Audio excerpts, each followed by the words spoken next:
Hello, my name is Steven Salaka, the CTO from Simply Granted. Today, I'm going to show you how simple and easy it is to apply for a grant with the Simply Granted platform. This series of videos will introduce you to the platform and will serve as a useful tutorial on how to best use the platform.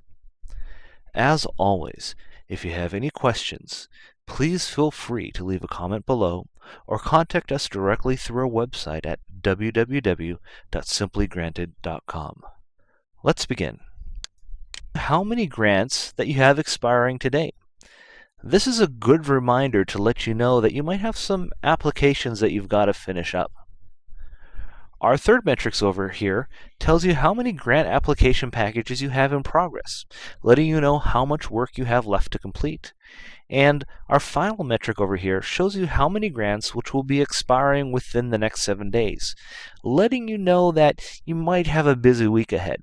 Looking at these numbers here, we only have one in progress and one's expiring soon, so not going to be too hard for us to get through that. At the top right corner of the screen, you can use this link to sign out of your account. If we click over here, we can see a little Simply Granted icon. We can see who's logged in. You have your email address over here. And you see a little indicator showing you whether you've been subscribed or not. The first time that you sign up for the account, you're going to get 30 days of free access to the site. This way you can test it out, see if this platform is for you. After that 30 days is up, you're going to need to go ahead and subscribe in order to continue access. But we think that our price points are pretty competitive, and with the features that we have on the site, it's pretty compelling for people to subscribe. If you want to sign out, you can go over ahead and sign out over here. Let's go ahead and look at the links down the side. The first link over here is our dashboard. This button basically takes us back to the first page that we're already on. Our next button over here, our document management and manage document. This screen is for power users. The screen allows you to see any of the documents in any of the submission packages that you have created. You can copy and move files around here, give you a quick and easy interface to all of the files that you have within the system.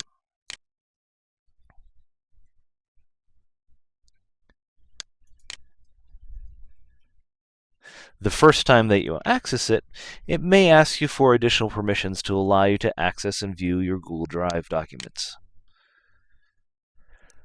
As you can see, we've got our main root directory here, Simply Granted, and all of the packages that we've created, our application packages, any files that we've had, all show up here. So we can delete files, we can create files, we can move files around. So there's a lot of things that we can do right from this location. Very handy for, again, the power users.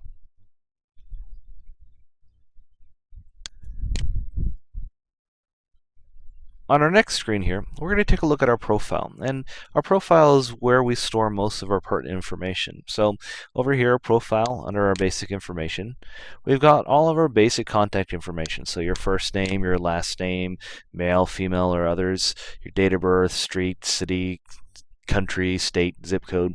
Again, all of these fields are optional. You can feel free to enter the data as much as you want or leave the data out. What happens is as you're going through and you're applying for packages, a lot of the organizations require some of this information. So entering this information in here allows you to pre-populate a lot of the applications without having to, type things out many times. Over here on the next screen is your contact detail page. Because many of you will probably be accessing this from an organization, you're probably going to have multiple ways of being contacted. So you might have multiple email addresses or multiple telephone numbers, and you can go ahead and add multiple email addresses and telephone numbers here. The next tab basically tells you about our subscription plan. You can take a look at our different subscription plan options. If you just need access for a day, you can sign up for a day. Our standard package, $29.95, gives you access for 30 days. Very simple. It goes through PayPal. Click on the subscribe button, takes you through the PayPal subscription process, and then it'll add 30 days to your subscription plan. Your subscription history will allow you to view all of your subscription history within the platform. So you can see the bills that you've had, the charges that you've paid, and this is a good thing to keep for your record, so when it comes time to do your taxes, you can report this as an additional expense. Over here, you have the option to change your password. This allows you to change your password if you've logged in using an email address and password. And finally, you can go ahead and link and unlink your Facebook account and your Google account. These are very important because let's say you log in with one account, your company account, and all of your documents and drives are stored in a secondary company account. And this way you can link or unlink your social media accounts. Fairly straightforward. Next, we come to our package, or our profile, organizational info. Organizational info is used primarily to populate information within the system to help you search for grants automatically. So what you'll do is you'll put your organization name, your mission statement about the organization, the size of your organization, assets, and then more importantly, you need to classify your nonprofit organization based on these 6 well-known classification taxonomies. Subjects, basically what sort of areas of interest that your nonprofit organization follows through. The organizational type. What type of organization is it? Is it a social enterprise? Is it schools? Multiple purpose centers? The strategy. What is your strategy within your organization? Is it technical assistance? Is it seed money? Is it mergers? Lots of different strategies. Transaction types. Do you do matching grants? Are you doing pro bono programs? The population that you service. Are you focused on children and youth, or are you focused on widows and widowers? So whatever your population that your nonprofit organization services, you want to add this here. And then finally, your regional focus. What regions of the country or the world does your nonprofit focus on? And within here, you can select multiple categories. So for example, maybe you're dealing with museums, history museums, and natural history museums as your subject areas. So you can add those in at any given time. Once you're done, you click the update info and it will update your profile. The reason why we want this information is when we go to search for a grant in our grant search package, this will allow us to easily target and find grants that match your organization. Other information here, your organizational principles, like for example, your organizational CEO, the president, all of the different organization structure. You want to add this in here because later on when you're applying, you have this information handy at your fingertips. And finally, again, you can add additional contact information specifically for your organization, whereas your basic information is about you, the user of the system. The contact details on the organizational page are for your information about your organization. Next, we come to our grant search, and this is the bread and butter of the system. And basically, this is the heart and soul of what we're doing here. Click on the Search Grant button, and it will bring up the search interface. So from here, you've got lots of options to choose from in terms of searching for a grant. If you know a particular title of the grant that you're looking for, somebody recommended a particular grant to apply for, you can search by title. You can search by grant amount. How much does the foundation give out every year? You can see that and search by that. The date range. Maybe you're looking for a grant that you're applying for way in the future, 6 months out or a year out. You can narrow down the date range of when it expires. You can also search by status, and the status will allow you to see, all right, which ones of these grants are active, which ones are expired, or you want to see everything. And the reason why we give you this choice is sometimes you applied for a grant last year and you want to review the information about that grant maker. So you can come in here, you can search the grant and get that information again. Next is probably the second most important part of the system is the submission with the grant a manual submission or an automatic submission? And there's a fine difference here. With a manual submission package, what this means is there's no electronic way to submit your package to the organization. It means you're going to have to print out the information and ship it off to the organization. Automatic, on the other hand, means that the system will automatically apply for the grant electronically for you. So if you're looking for easy grants to apply for, maybe you want to select automatic.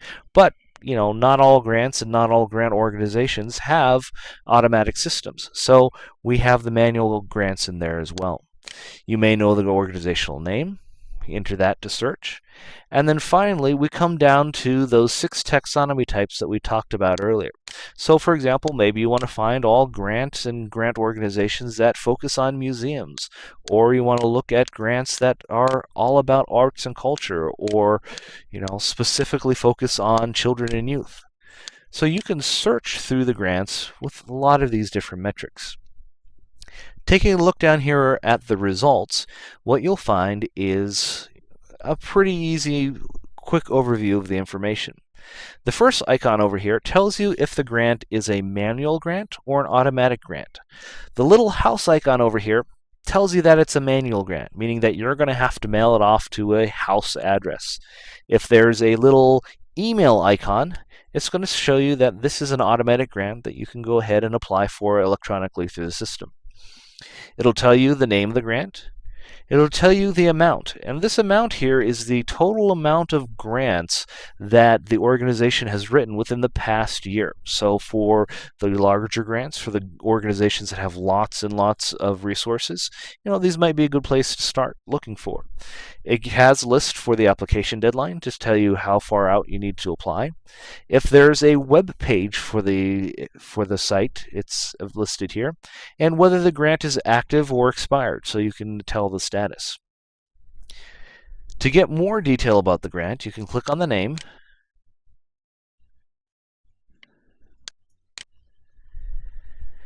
and that will bring you into the more information page. You'll see all of the taxonomies that the grant focuses on, the arts and culture, children and community for this particular grant. It tells you all about the organizational details. It tells you about if the grant is active or not. It tells you the target deadline. And then down below, what you're going to see is any grant application packages that you've created for this specific grant. You'll be able to see that. Maybe you want to apply for multiple grants from the same organization. A lot of nonprofit organizations have multiple projects that they're working on, and they need to write a grant for each of these individual projects. So you can take a look and you can see all the different grants that you have within the platform here. This video is the final video in the Simply Granted tutorial series. In this video, we're going to show you how to go from scratch to applying to your first grant in a few very simple steps. First note, because we rely heavily on Google for application, you're going to be prompted to log into your Google Drive at some point during this process. Don't panic, simply click on Allow and continue. So let's go ahead and get started. After login to the platform, we have this nice button over here that says Create New Grant Application. And this is going to take us to the Grant Application Wizard walkthrough. We click on this button, and it shows us the tutorial video on how to walk through and apply for the grant. Gives you some information on how to apply for the grant. Once you've watched this, once you understand how this process works, click on step 1, which is search. The first thing that you need to do for any of these grant application packages is you need to select the grant organization that you're going to be writing the grant for. We've got a very intuitive interface here, so you can select and weed out the ones that you want to apply for. Let's go ahead and get started with this dashboard. Across the top when you first log in, these are icons indicating the system status. This first one over here shows you how many grants which have been added in the system within the past 24 hours. Every day that you log in, you come in, you're going to see that the grants are increasing. The second metric over here